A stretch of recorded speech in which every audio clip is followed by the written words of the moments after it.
Ishte viti 2018 kur Bina Ganxha kuptoi se tek djali i saj 2 vjeçar diçka nuk shkonte. Mes pasigurive dhe frikës së një nëne, ajo nisi një rrugëtim të panjohur të mbushur me sfida, por edhe me shpresë. Sot, pas 8 vitesh përballje, ajo rrëfen një histori që flet për forcë, dashuri dhe këmbgulje.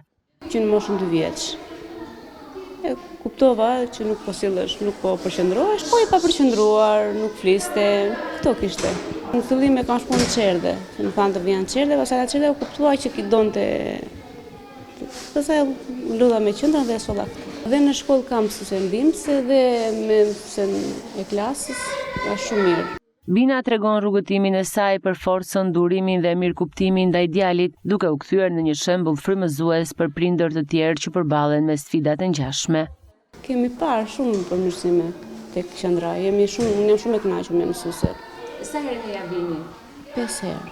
Me djalin është normal, se është në shkollë, këtu më foli, të gjë kupton, është jam me kënaqur. Shumë e gëzuar, kur ka folur mami për të parë ka qenë moshën 3 vjeç. E tani që kemi kaluar kaq shumë vite, e kemi akoma të vështirë.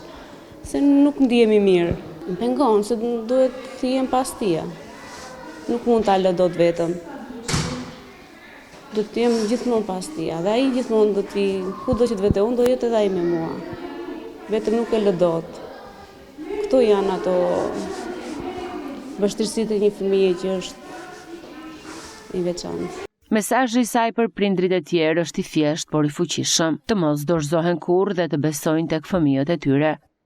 Prindit që kuptojnë fëmijën që nuk është hiperaktiv me një fjalë, duhet ta sillin në qendër, duhet diku të vënë.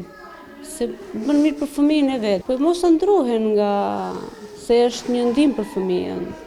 Do shikojnë dhe rezultatet e tyre. Kjo është historia e një nëne që zgjodhi të mos dorëzohej, një histori që tregon se dashuria dhe përkushtimi mund të kapërcejnë çdo vështirësi, duke u kthyer në një dritë shprese për çdo që kalon të njëjtin rrugëtim.